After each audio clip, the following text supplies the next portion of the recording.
Well, hello everyone. My name is Mélaine, and I am the Cultural Attaché at the Consulate General of France in Moncton, covering all four Atlantic provinces. And so, as Chelsea said, or was about to say, I think I'm the local representative of the French Embassy. So the Embassy of France is based in Ottawa, covers all of Canada and all fields of cooperation between France and Canada. But today we're specifically talking about your exchange to France, which I understand you all are going to be doing, right? Or are considering going next year. Or considering going. Okay. So I see we have three people online. Is that it? Or is there anyone with you, Chelsea? No, that's all of us for today, and then we're gonna record the session for anybody that can't make it and will watch later. Perfect. Okay. Um, so maybe I don't want to put anyone on the spot, but if you could just maybe type in the chat, all three people that are attending now, whether or not they are going to France in the fall and where they are going, that will help adjust a little bit what I'm going to say. But basically, we're going to go over the presentation that Noemi, my colleague in Ottawa, who's in charge of Campus France, which is this organization, this part of the French government that handles every exchange program, students coming to France. She made this presentation and she cannot be with us today because she is currently in France with Campus France. So she will be your main point of contact. You'll see at some point during the presentation there are some email addresses. Uh, she's the one responding to those. But today I'm very happy to be able to provide this webinar for you all. Considering France, great. You should definitely do that. Deciding on where to go for your exchange. So I assume you want to go on exchange, which is already a good first step. And I hope you're going to be choosing France. And then we have a Winter ISEC in Paris, which I think is a business school. Am I right? I assume it is. So Campus France, as you can see on the screen, is a national agency that I was saying to take care of that. In Canada, there are three offices: Montreal, Toronto, Ottawa. And you being based in Nova Scotia, you will be dealing with, or rather, the Ottawa agency, where Nomi is, will be dealing with you. Next slide. I think we can move on to the next slide. Okay. So these are 10 of the top good reasons to go study in France. So it's especially for you, Jack and Mackenzie, who are still deciding whether to go and whether you should go to France. So I won't list them all. You can read what's on the screen right now.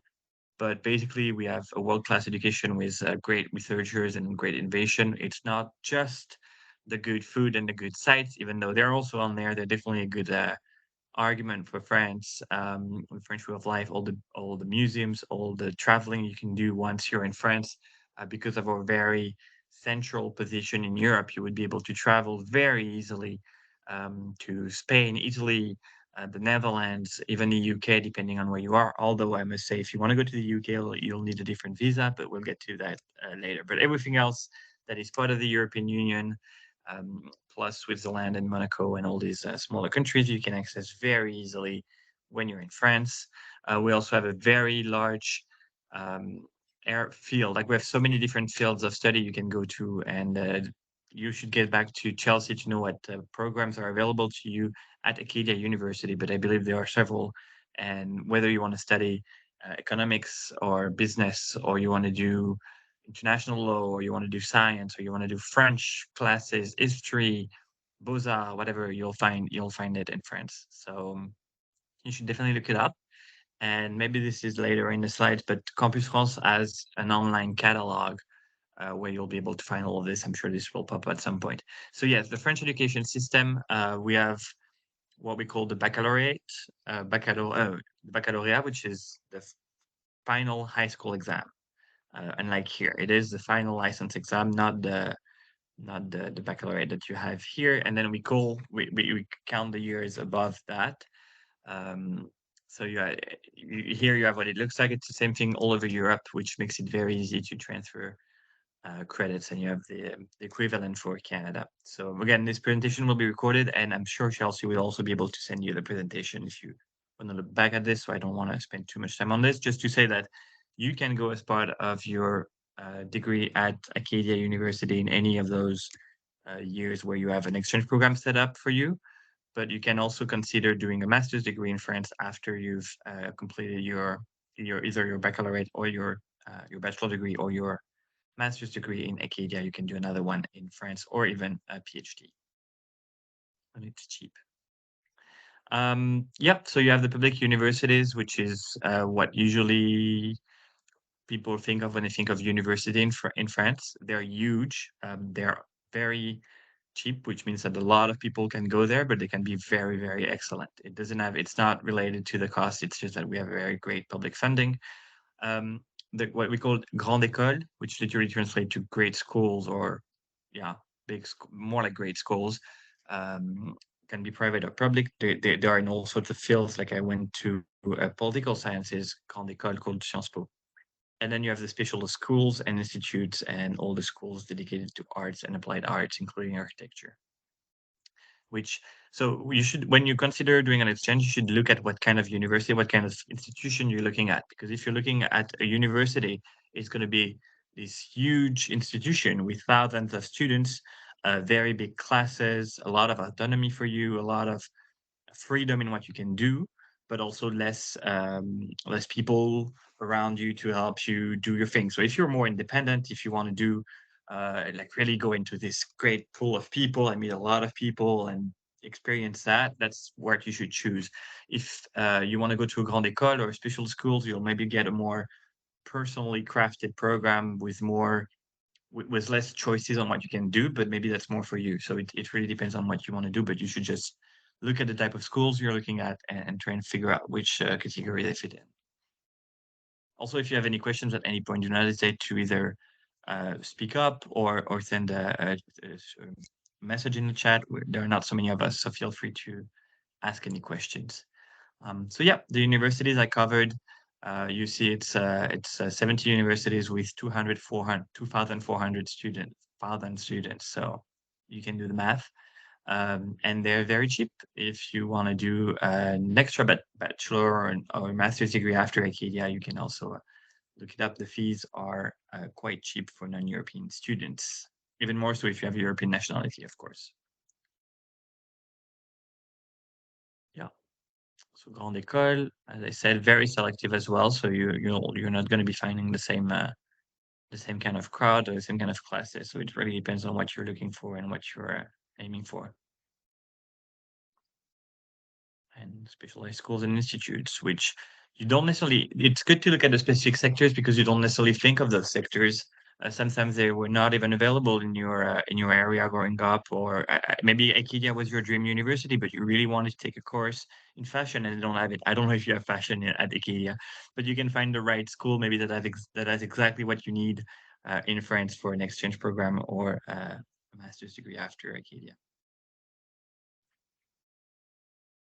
Yeah. So since we're talking today within the frame of your university, which is Acadia, and you've already chosen and you're already enrolled in a university, what you're most likely going to do is an exchange program. And so that means studying 1 or 2 terms in France within one of the partners that your university has. So instead of looking at all the universities and grandes écoles in France, the first step should be to reach out to Chelsea, and she will give you the list of all the partnerships that you have and how that's going to work. And so the great thing about this, it's not going to impact negatively your classes or your time at Acadia. On the contrary, everything you're going to do during your exchange program is going to transfer back to Acadia after. So you're going to get your Acadia degree just like if you never left, but instead of never leaving, you'll have gained all this experience and probably have very much improved your French. And I'll just And also mention you're not, that yeah. I'll mention that if you are interested to take business schools, one of our exchange partners is ICN Business School. And if you have completed 2 years of study at Acadia and you do the full year in your 3rd year at ICN, you'll actually get a bachelor's degree from ICN in addition to your Acadia bachelor's degree. So that's a really cool perk and opportunity. Yeah. Yeah. Double degrees like this are very, very cool as well. And I was just going to add that you don't have to worry about the tuition fees of the French university that were mentioned in the previous slides. That is only if you decide to do an individual mobility. That is, if you leave Acadia or after Acadia and you go to France, you're going to have to pay those rather small fees, but still they're there. If you do an exchange program through Acadia, you don't have to worry about those at all. You're just going to have to cover the tuition fees of Acadia. So this is all part of your regular tuition program with Acadia. Yeah. So individual mobility is what I was mentioning. If you want to do other things afterwards, and there are scholarships and everything like that, you can definitely have a look at it on your own, because this would not really apply to this today's session, but you can definitely look it up if you're interested. France is accessible for you if you want to do that after. And so if you go on Campus France, on the Campus France agency website, so this website up there, and you go to that area, Espace Documentaire, you have so much information. Like it's crazy all the work they put in there to give you all the information that you can imagine. I don't know if you can click on the link right now while you're watching this, but maybe you can type it while I speak. Maybe not you, Chelsea, but like I was thinking the students, or yeah, there we go. You can look at it. um, but basically, it gives you very detailed information about just about everything you can think of. And some of it is available in English, most of it, I think, if you go up and instead of FR, you do English. And yeah, you have notes on all the different kind of courses that are taught, what programs are taught in English, you have information about all the universities in France, about all the cities in France. If you don't know where to look at, you can also look up Wikipedia, but this has targeted information for visiting students. So this is a great resource, and you should definitely look it up while you're considering where to go. Or even if you know where you're going to go, but you need more information. This is more for individual mobilities, but if you want to look up what's available, you can definitely do that there. Or if you know where you want to go, what school you're going to go to as part of your exchange program with Acadia, you can also look up what's available and what language, which I think is a great tool. Yeah. People So of can, course we have our wonderful exchange partners, ICN Business School and the University of Tours, and that is a really formalized and supported program here at Acadia. But if you are looking for something more niche in France, of course that option is available for you, and we're happy to help you throughout that individual process as well. yeah, it's always, I should maybe have started with that, but I assume if you're here, you're already convinced. But international mobility is such a great experience. So you're very lucky to be in a university like Acadia, which values that and which will help you through the process. Most universities are, because anyone who's in university usually understands the value of that and has enjoyed it in some ways. Personally, I did 2 exchange programs during my 5 years as a student in LA, in Los Angeles, and in Sydney, Australia, and those were some of the best years of my life. So I definitely encourage you to do it. You're going to make some friends. You're going to discover some amazing places and food and whatever you can think of. So definitely do it. Yeah, some good information guides. Choose France for people considering France. Looking at you, Jack and Mackenzie, again. Um, we'll give you more information on what's available and more information on student life and everything. And also, if some of you, I don't know if some of you are scientists, but you have also a guide on how to do doctoral studies, research, get a PhD in France, which we really want to encourage you to do because, yeah, we are a great scientific nation, dating all the way back to Pierre and Marie Curie. Now we're getting into the more specific parts, so that's going to be for people who definitely want to go, but it's to really look at this closely. But you should definitely have this in the back of your mind when you're planning for your study abroad. I know it's gonna sound a little bit uh, long and difficult, but first, it's the same thing for every country that you might want to go to. Just think of that. It's going to be difficult. And I don't want to assume you have to talk to Chelsea about that, but I think we're one of the ones who really take the effort to walk through this the most. So even though it looks terrible, it's not that terrible.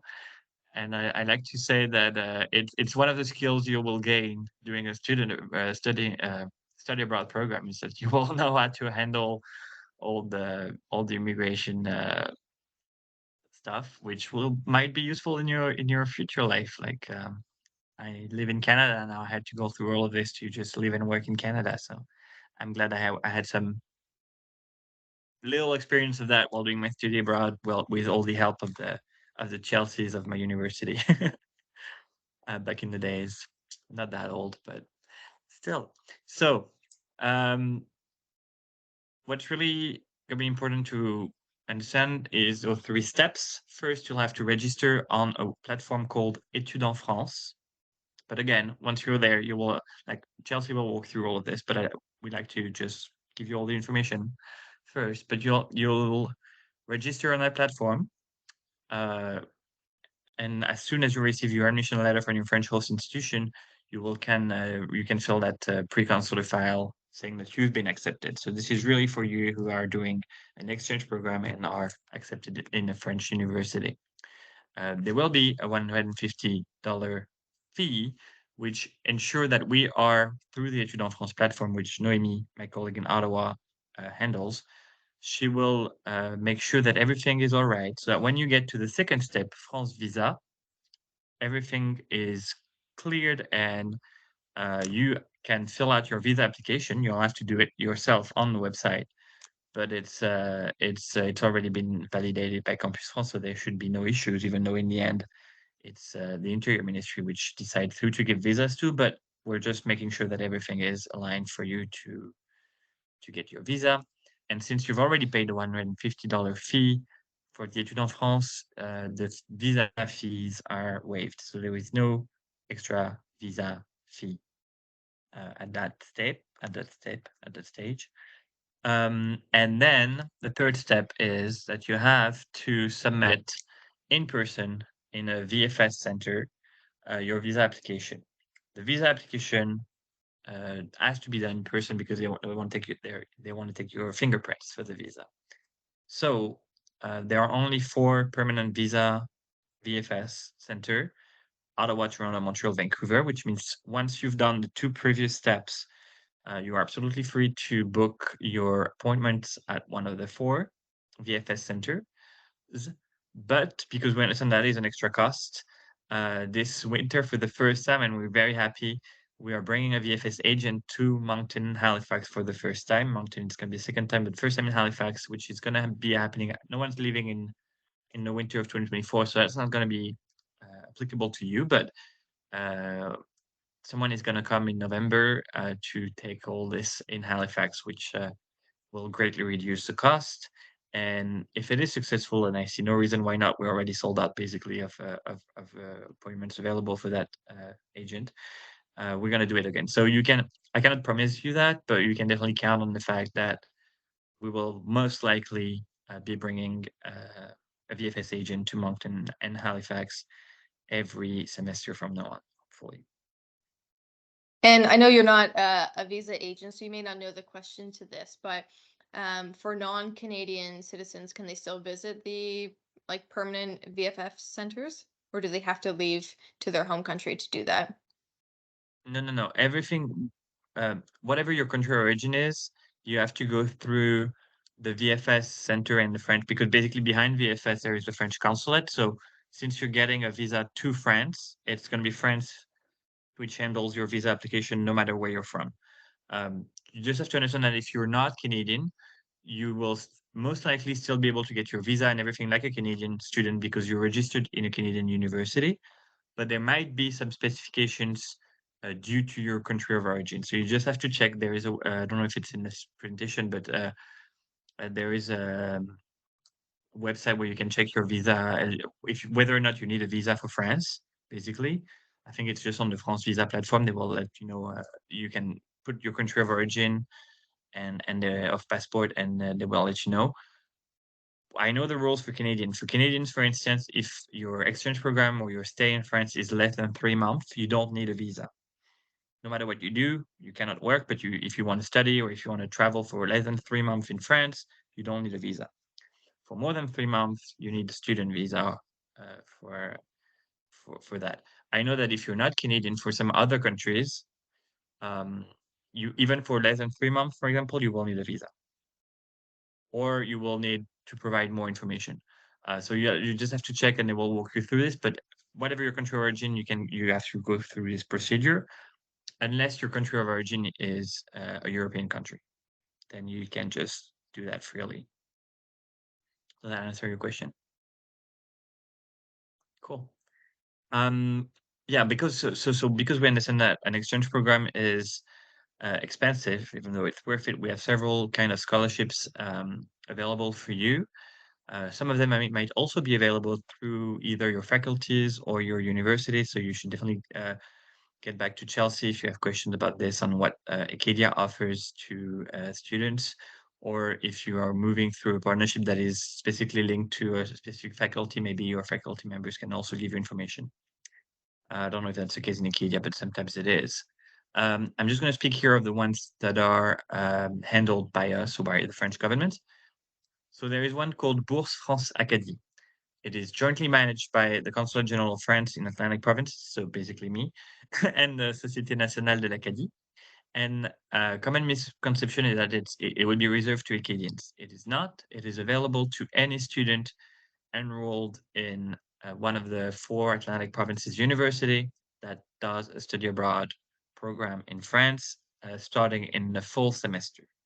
So Miko, it would not be available to you, unfortunately, but if you're traveling in the fall, either for 1 semester or a full year, you would be eligible for that scholarship that we're giving for every year, and we're trying to spread the wealth between all 4 Atlantic provinces. So there will be one for Nova Scotia, and or most likely there will be if the candidates are good enough.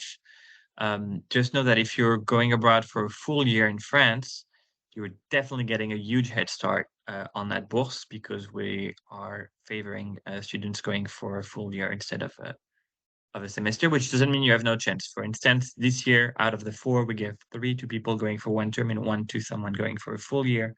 But she got in for the full year more easily than the one for a semester. It's also a bourse that's very dear to our heart, and that's been existing for 55 years. It's the oldest existing scholarship program between France and Canada, and we're very proud to continue it. And there have been some great people who got it in the past, and there is a sense of network within the recipients of this scholarship. So I would definitely invite you to apply. A very different program that I want to point out is the French and Science program, which is a great and quite recent program, but it's seen a lot of success, especially in Atlantic Canada. UPI, for instance, sends a lot of applicants, and now we want Acadia to send us at least as many. So it's a program where you're going to be spending 3 to 4 weeks in May, June in France during the summer. It's summer school, absolutely all costs covered by the French embassy for the program itself. And you would be taking French classes in the morning.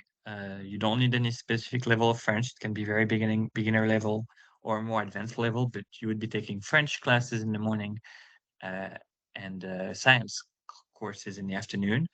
And you will get to choose between, when you apply, you choose between 5 different technological sectors that would need to match with your Acadia degree to be selected.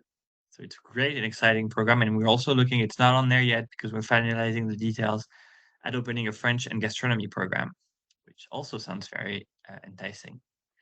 Then we have some scholarships for graduate students. If you're going in a master's degree in France, you can find out more information. We really want to improve the number of graduate students coming from Canada to France.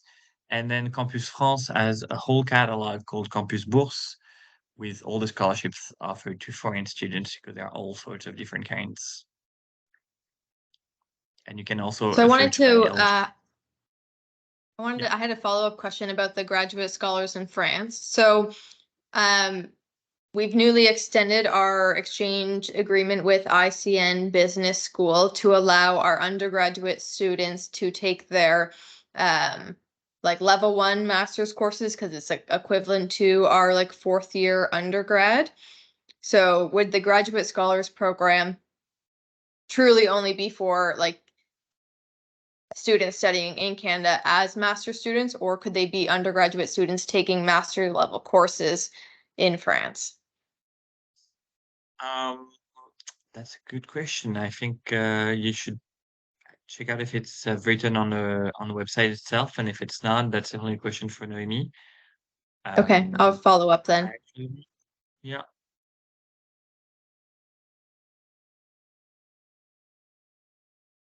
Yeah, so in all the cities on this little map of France that you see there, don't need to know all the cities, but just giving you a sense that there are some everywhere. You have some student welcome desks, where you'll find a lot of information and a lot of people to help you get settled in France once you arrive and get like do a lot of the more administrative stuff.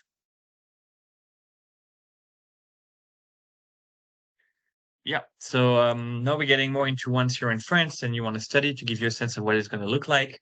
Um, Kind of like in Canada, you have different kind of classes. You have the big ones where like the lecture style, where you're in a big amphitheater. Except here we can get to like 300 students in the room in France, but it's the big lecture, and then you have the smaller classes with that are kind of equivalent to a lab. And you will see all of this with your with your host university when you arrive, but there will be some mandatory classes, some you can pick depending where you are. For the exams, there are two kinds. Les partiels is what you take at the end of the semester, and the contrôle continu is when you're just being assessed throughout the semester. Oh, an important thing, your grading system in France is out of 20, but you'll figure that out once you're there. From 0 to 20 instead of 0 to 100, but you can do the math and find where you are. The only thing is it's really not uncommon to get a 12 out of 20 is not a terrible grade. Even though here it would translate to like a 60 out of 100, which would be traumatizing, but it's not. Am I still on?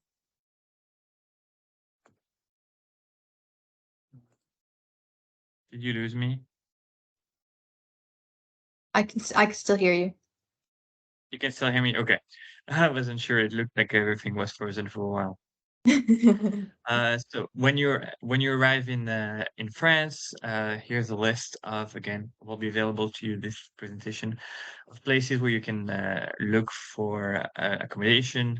You can also ask your fellow students when you arrive, maybe find something temporary, and then just talk to the other students to try and figure out where to live. Um, you have to have in mind that Paris is going to be more expensive than anywhere else in France. Um, like it wouldn't be crazy to be paying around 800 euros in Paris to be in shared housing, or if you're lucky, just by yourself. But more if you want to just have your own studio, it'll be more around 1,000 euros a month. What we call province is everywhere outside of anywhere outside of Paris. There's really this divide in France between Paris and province, Paris and the province, the rest of France. And it's going to be much cheaper. Of course, it's going to be more expensive if you're in a bigger city or if you're in the south of France than if you're in a smaller town or in the countryside. But depending on your on where you want to go, that's also something to consider. Just know that you have access to La CAF, which gives some help to any students that is legally registered in a French university or not enrolled in a French university through an exchange program or anything. So make sure you apply to that. You're eligible, and it really helps to get some money for that, just for housing.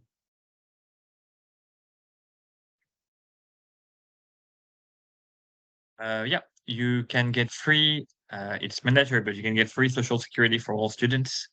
You have this webpage, which you will definitely have to look into once you arrive in France, and you get this little card, Carte Vitale, which will make a lot of things easier and very, very cheap access to medical like to all your medical needs, basically. You have some information here. You can go see a doctor, and you know it's going to cost you 9 euros at the end of the day. So yeah. And that's if you don't get a mutuelle, which is a complementary health insurance, which you can also get and are usually in the range of 30 euros a month.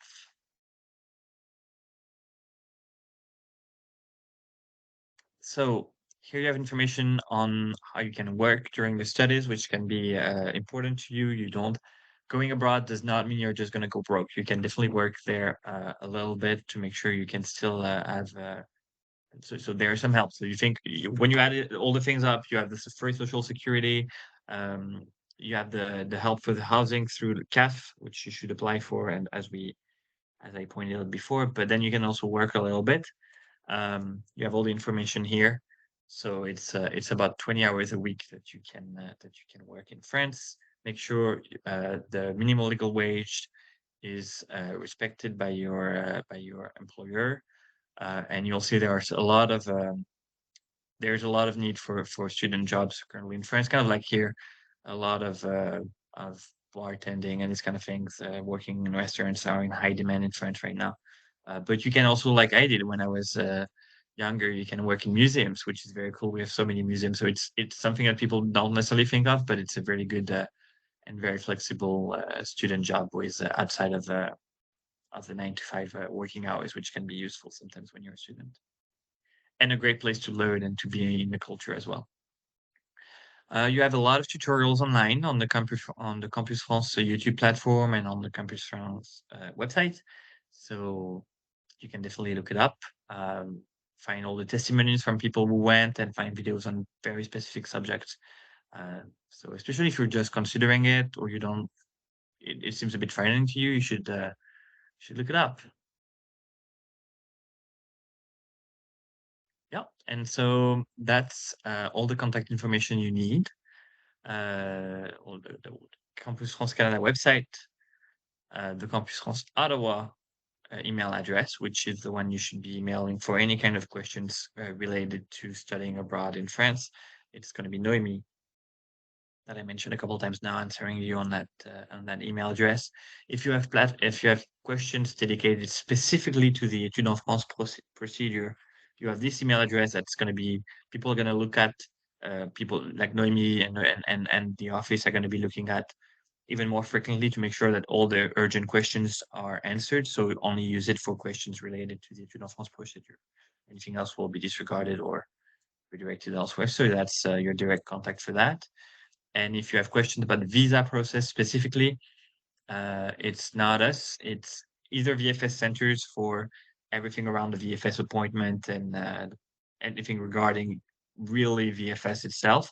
And or like the process of getting the visa itself. And if you have questions about what type of visa, especially if you have questions regarding your nationality being different than Canadian, or questions like regarding what you can do with your visa once you're in France. Like, I hope the difference is clear. You can reach out to the consulate in Montreal, because VFS handles all the logistics of getting your visa, but the consulate handles, and that's the consular part of the consulate, not the cultural part like me, handles what you can do with the visa and what kind of visa you should get. I hope that makes sense. And I think that's it.